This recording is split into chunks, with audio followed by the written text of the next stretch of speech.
Good morning, ladies and gentlemen. Thank you for being here this morning with us at our virtual platform for the scientific lectures hosted by Sharjah Archaeology Authority. Today, we are pleased to welcome Dr. Christoph Schwall and his team, our special guest from Austria. Since 2019, joint investigations of the site Kalba K4 were conducted by the Sharjah Archaeology Authority and the Austrian Archaeological Institute of the Austrian Academy of Sciences. The research led by Dr. Christoph Schwall and Prof. Dr. Barbara Horejs focuses especially on the and Nar occupation of the site and the raw material procurement strategies of the site inhabitants. Christoph Schwall is working at the Department of Prehistory and Western Asia and Northeast Africa Archaeology of the Austrian Archaeological Institute. He's an expert on the Chalcolithic and early Bronze Age period. His main research interest focuses on the networks and communication system and geological and mineralogical studies. He has participated in various projects in Europe and the Near East, for example, Turkey, Greece, Lebanon, Iran, Romania, and Italy. Since 2018, Christoph is Deputy Research Group Leader of Prehistoric Phenomena, with his responsible for the Middle Age, covering the time frame of the Copper and the Bronze Ages. Today, Christoph Schwall and his team will present the preliminary result of the Austrian-German archaeological investigation at Kalba 2022. Dr. Schwall's mic is yours. Thank you very much for the kind introduction. I will now share the screen and will start my presentation immediately. So, can you see the screen? Yes, we can. Great. So, good morning to everybody from Kalba to the north in Austria, as we heard a couple of minutes ago. So, first of all, we would like to thank the Sharjah Archaeology Authority, especially Dr. Sabah, for organizing this online lecture this morning. And here in this short presentation, we will focus today on our work at Kalba from this year's campaign and also present the results of our conducted material analysis. The plan for our 2022 field season was the continuation of the investigations east of the site in our trenches E1 and E2. However, in August, the site was affected by a massive flooding event due to rainfall, and the trenches were completely filled with water, which caused serious damage, as you can see here in these pictures. And here in these pictures, well, of the south profile of Trench E1, the situation looks quite different after the flooding event, and therefore we had to clean and prepare the trenches as an important task before starting our this year's investigations. Here on this map, you can see different places, 3 different places and areas where we started our investigations this year. In E1 and 2, the excavation outside the early Bronze Age ditch area was continued in order to investigate detected structures which presumably represent the exterior wall of this ditch contraction. And additionally, excavations were conducted by the Sharjah Archaeology Authority in course of planned construction activities here in the northeast and the eastern part of the fenced area. These trenches here were quite important because they offered us the opportunity to gain more information of the site's extension, and together with our colleagues, we investigated 2 activity zones found in construction trench N1 and construction trench E1. Starting with our small-scale excavations in trench CTN1, an activity zone was uncovered consisting of 4 fireplaces situated in the southern, northwestern, and northeastern part. Fireplace 17, here visible in the profile, was just recognized partially in the plane, but the fireplaces 14, 15, and 17 were just roughly oval-shaped pit constructions. Only fireplace 16 in the corner differs and was lined by stones. After the excavation of the filling, the outline of fireplaces 14 and 15 indicate that they were accessed from the east because of a shallower part which slopes to a deeper round area in the west. Access from the eastern direction can also be assumed for the fireplace 16 in the lower part of this slide here. Regarding their use, the components of fireplace 14 and 16 indicate different purposes. Besides small stones, which were part of the filling of all installations discovered in this trench, fireplace 14 was dominated by a huge amount of burnt shellfish remains between the charcoal you can see here. That means predominantly Paralia palustris, a snail which is living in the mangrove area. Additionally, from this area, a melting residue indicating copper production inside, which was found inside the pitch filling. In contrast to this structure, the filling of fireplace 16 contains almost exclusively charcoal. However, again here, a copper melting residue here was found together with burnt remains at the edge of this fireplace.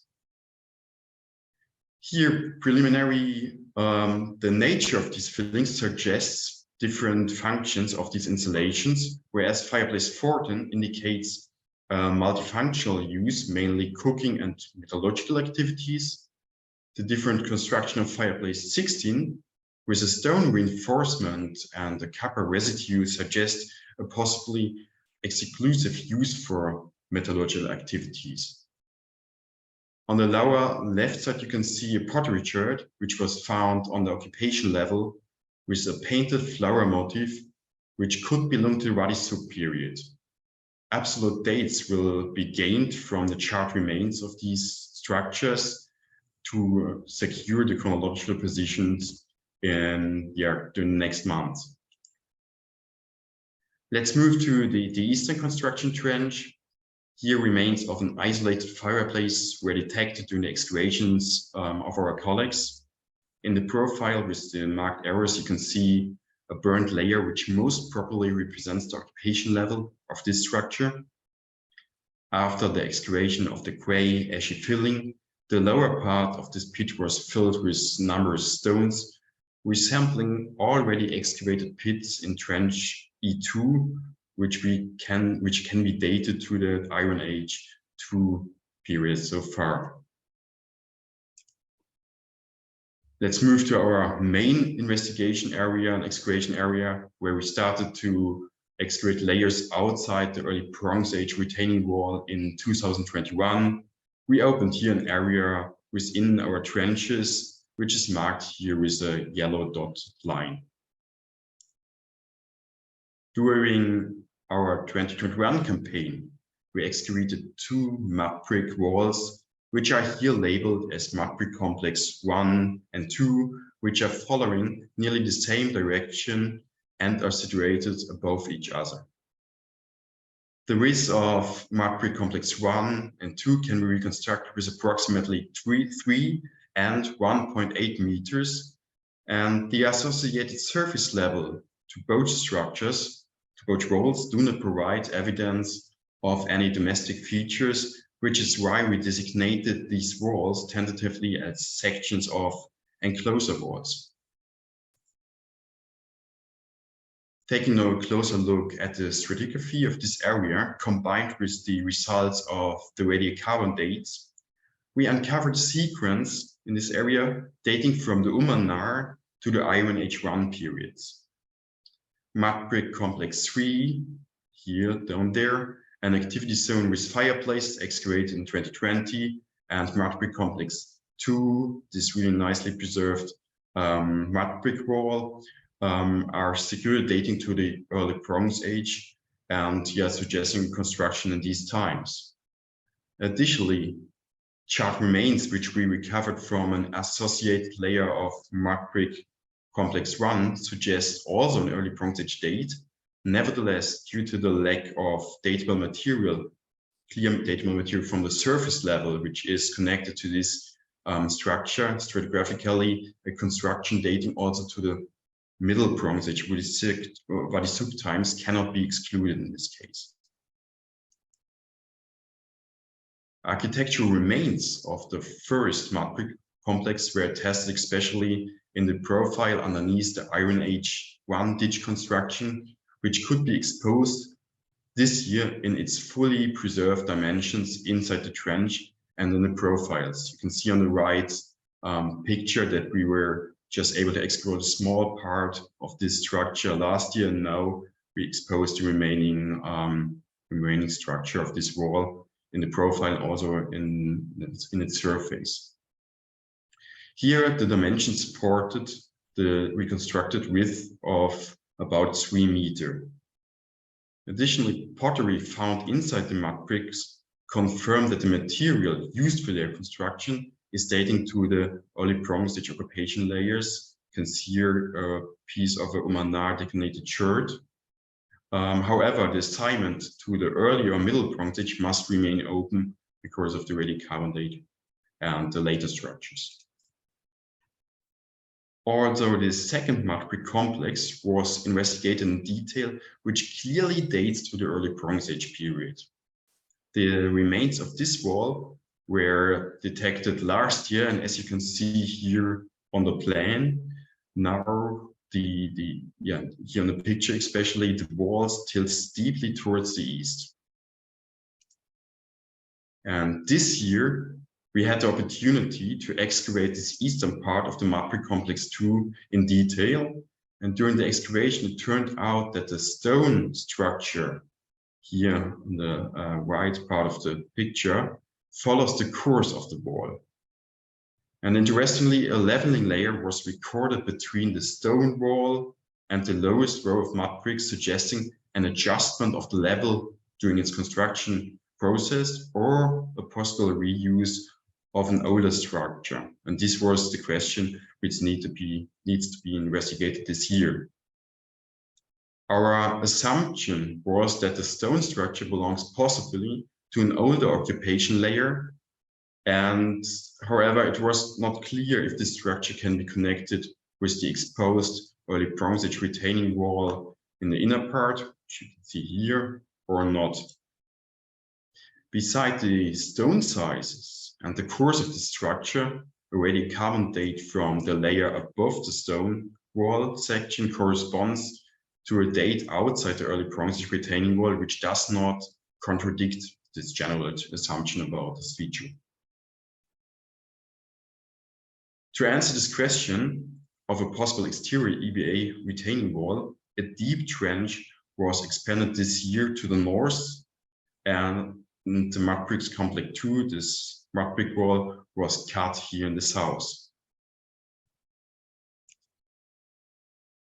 As you can see now in the profile, in the north profile of our deep trench, the stone structures of mud brick complex 2 ends after 2 layers here and can be connected to the wall construction.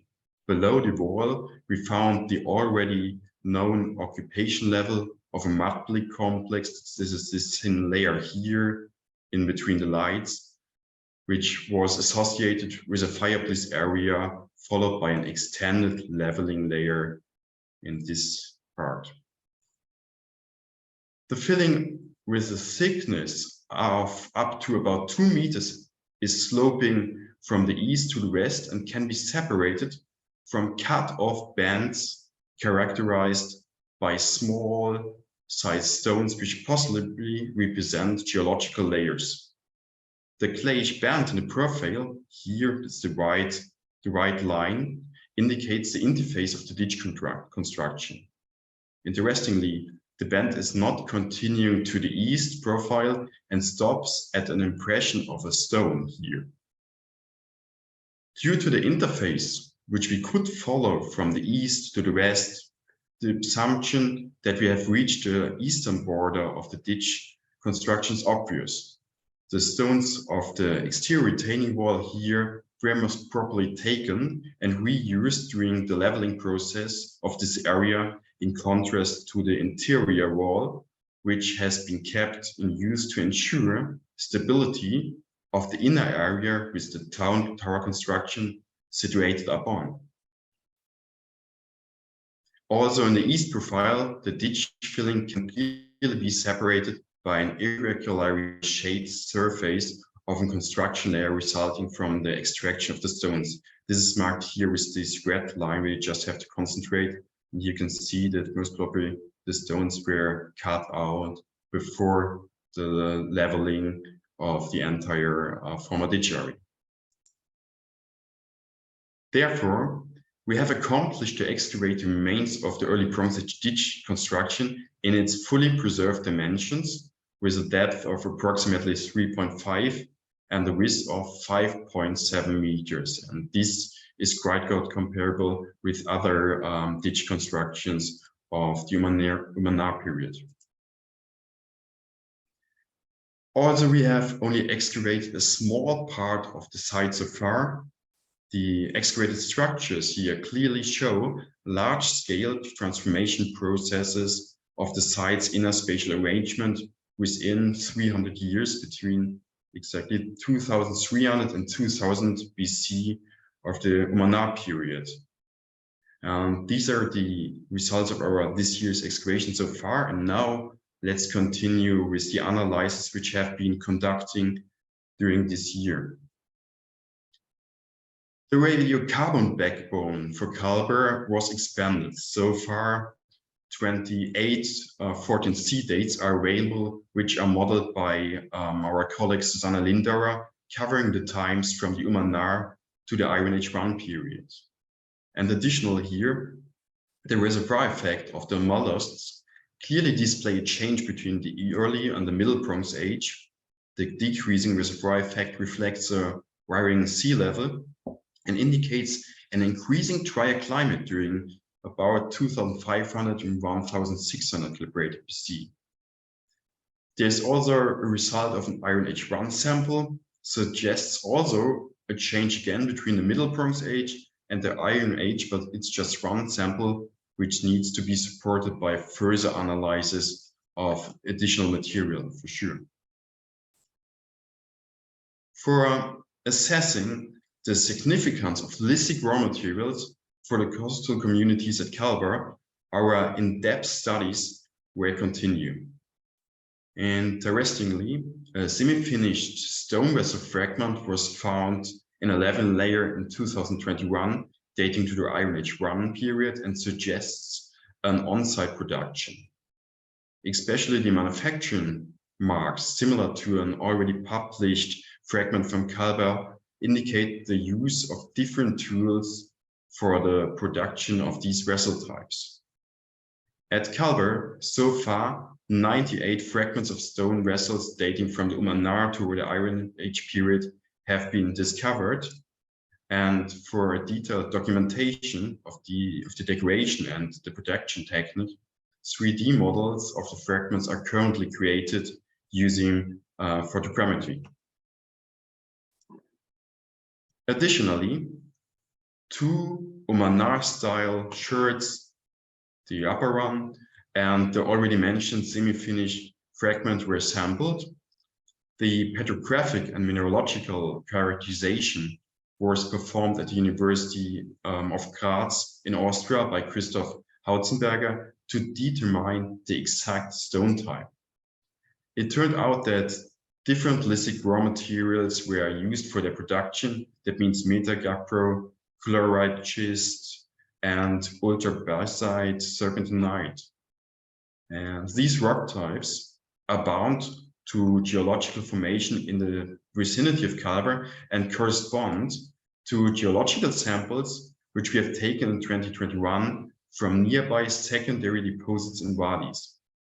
Therefore, procurement of rocks from local or regional sources for on-site stone vessel production is indicated and hints towards a pragmatic lithic research management strategy of the prehistoric coastal communities. Our aim for this year's campaign is to continue the geoarchaeological survey targeting this question in detail. Furthermore, 22 samples of selected stone vessel fragments were taken and will be included in a broader study on the distribution of soft stone and stone vessels and their chosen lithotypes by our colleagues Hélène David-Cuny and Michael Herrera. An incised pendant fragment found during our last year's excavations is of special interest. Here, in-depth analysis revealed that the object was made of heavily weathered volcanic tuff. Corresponding geological outcrops can be found in the Dipper volcanic formation to the north and also in the basaltic provenance south of Kalba. Also, this is a question which will be addressed during this year's surveys. Interestingly, a similar item without context was found at Tel Aviv. The comparable syntax of the incisions you can see here clearly indicate similar motif traditions in the north of the southeastern Arabian Peninsula. Furthermore, based on the stratigraphical evidence of the Kalba object, Middle Bronze Age dating is suggested. This assumption was confirmed by a radiocarbon date. You can see here mainly dating to the Wadi Suk period. And thus, the result provided by the Kalba object also gives us a reference for the artifact from Tel Aviv. The chronological position is also supported by stylistic evidence. The choice of the motifs as well as the syntax resembles the well-known morphology of seals from the Dilmun period. Additionally, a seal impression found at Zars in the right area of the slide shows an arrangement of incisions comparable to the objects from Tel Aviv. Based on similar shaped objects like a pendant found at Bani Buhazan in Oman, the presumably locally produced pendants from Kalba and Tel Aviv clearly show the right distribution and adaptation of motifs in the Gulf region and on the southeastern Arabian Peninsula. And this clearly indicates the high degree of connectivity, the adaptation of motifs, and the intensification of communication and exchange. This evidence of connectivity is supported by our results of the geoarchaeological surveys. The results of the completed studies so far attest that chert from the Horejs Mountains and copper from the Horejs Mountains and copper from the Hajar Mountains exactly were brought to the settlement of Kalba, and our planned investigations and in-depth chemical analysis of additional stone raw materials will produce a more complete picture of prehistoric procurement strategies of Kalba. As a preliminary interpretation of our studies, the site witnesses major construction and reconstruction events over nearly 2,000 years. Especially here during the Umayyad period, these changes are most likely related to ecological and economical diversification and intensification attributed to the ecological niche position resulting in an aggregation of a large number of people and consequently also economic prosperity. Through this combination, Kalba here seems to have developed into an important knot already established during the 3rd millennium BC for the entire region. In this context, the geostrategic position between maritime and land-based routes crossing the Hajar Mountains and the possible gateway between two connection routes here to the north and the south seem to be crucial for the diachronic occupation of the site, as indicated by initial results of least coast pass analysis conducted by Jakob Röhm from the University Ingolstadt Eichstätt.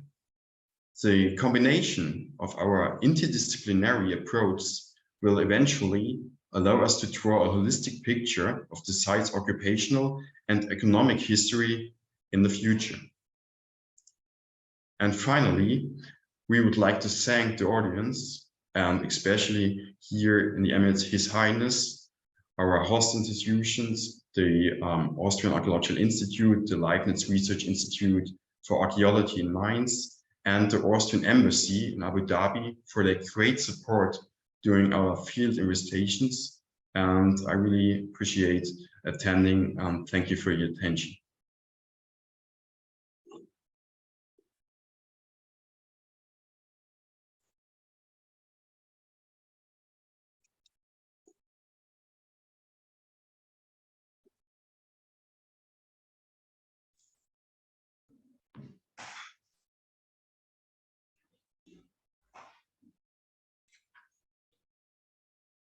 So if there are any questions, please feel free to ask. Thank you, Dr. Schwall, for your lectures, for the interesting information in your lecture. Now we are open for any questions.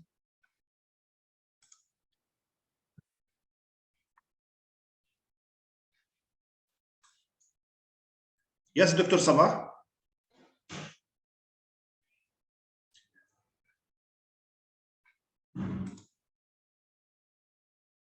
Dr. Sabah, please open the mic.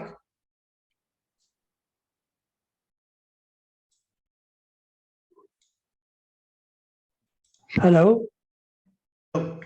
Yeah, is it okay? Yes. Thank you very much, Dr. Sabah, for this interesting presentation and the most valuable information. I would like to congratulate you on this excellent achievements. I'm also confident that more discoveries will be turning up during the next campaign or during the next future excavation. Thank you again, and looking forward to seeing you tomorrow. All the best. Thank you very much, Dr. Sabah. And yeah, we are also looking forward to see you tomorrow in person. Thank you, Dr. Sabah. We have questions from Mr. Matthias. Mr. Matthias. Yeah, good morning. Yeah, as you can imagine, I'm interested in the metallurgy and the archaeometallurgy. And just some sort of update. I know that there has been done some analysis. So can you now connect the metals found in the settlement with the ore deposits in the surrounding? And that's the one question. And the other questions, these small metal quills you found inside the settlement, is it copper or is it bronze? So is it either metal production or is it metal working, consumption, casting? What metallurgical techniques were carried out? Do you have an idea? Yeah, thank you very much for the question, Matthias. That's a really important question. And as you know, we already conducted studies together with Ernst Pernetzka. And what we did, we took ore samples from Wadi al-Hilo and analyzed them, and it was compared with copper slag, which was found on the site. So to just draw the connection between the sources and the activities going on the site. And yeah, what we know so far is that the metal we found of the slag in the site, it's fitting to the signatures of the Al-Hajj mountains, sure. And there's one object which could possibly also matching with signatures from Iran, but as you know for sure, they are overlapping and it's quite hard to differentiate. Regarding the activities or metallurgical activities going on the site, this year we were able to uncover sealed early Bronze Age contests where we found numerous remains of slag, copper or bronze that needs to be analyzed for sure, and also two items. It could be a part of a pin and the awl, but both objects are will be brought to the conservation lab, and later on we will know more about the special about the items exactly. And sorry to ask again, were there found some further remains, like, I don't know, crucibles or tuyers, so we can, or even furnace installations ahead from these bowl-shaped constructions, so to have a further idea if it was smelting or melting? Exactly, I missed it. So I would rather go for melting, not smelting. So we found crucibles, fragments of crucibles, and this year I haven't shown it because it was not coming from a safe context. But we found also a mold or a fragment of a mold indicating some boat or rod-shaped ingots which have been produced. And there's also a quite nice comparable find from the excavations, the early Bronze Age excavations from Umanar, the eponym site itself, and it can be compared. Yeah. Thank you. Thank you, Dr. Schwall. We have questions on the messages from Dr. Fawzi. Do you have any C14 for any human or animal bones from the site?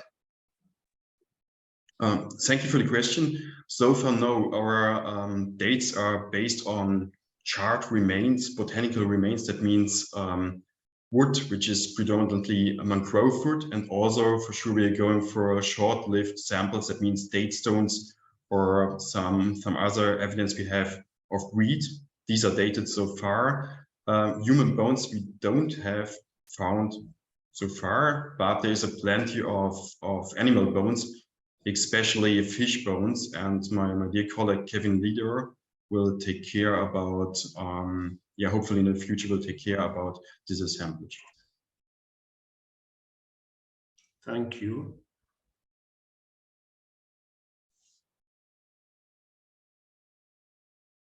Any more questions? And our audience, please write your name and your email address in the links which was sent to the messages, and also fill down the questionnaire also sent. And we have a question from Dr. Barbara. Dr. Barbara? Yeah. Yes, thank you very much and good morning to everybody. First of all, I would also like to thank our collaboration partners and especially His Highness and Dr. Sabah for this wonderful collaboration and for hosting us here and making it possible to do this interdisciplinary and international research. I have a question to Christoph, but also for all the other experts in this audience now. Do you know, when you have all this evidence from metallurgical production, for stone vessel production, even on site, it's obviously a harbor site with the community very well connected via the sea and via the land routes too. So would you characterize this community as special, you know, special metallurgists and stone vessel producers and even perhaps pottery producers and traders? So what is there, would you already start to do a kind of a characterization of this early Bronze Age community? Yeah, thank you for the question, Barbara, too. So yeah, you're completely right. So I mean, the evidence and everything's grown that we have to deal with a community which is definitely highly integrated in networks since the early Bronze Age. So we have these finished goods of stone vessels, but also most probably beads. There could be production of beads. You know, the metallurgical factor is also something, and we have for sure plenty evidence of pottery coming from India and also Mesopotamia, the Gulf region. That means from Bahrain as well. That means they have been really good connected to the other regions, to the north, east, and west, and most probably also to the south of Oman.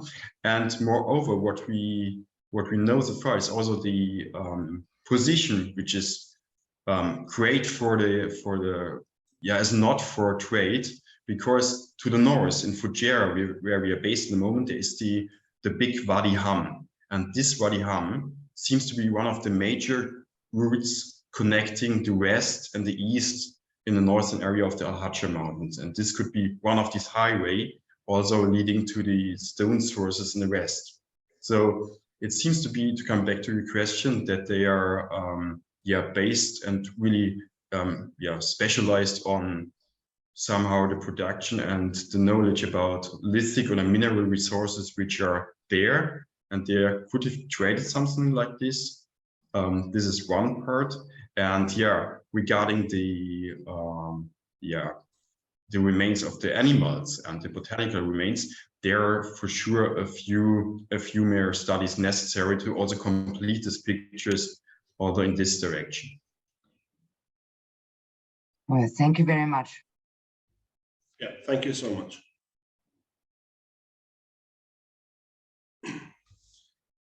And we have Dr. Fauzi. He wrote, I think it can be recommended to do more geo-archaeological survey in the region, which could help a lot for further information.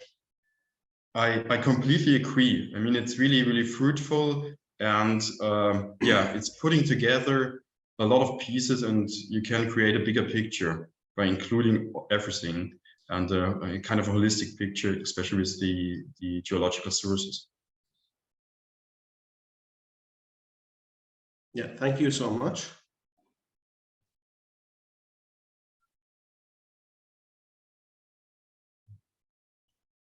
Any more questions?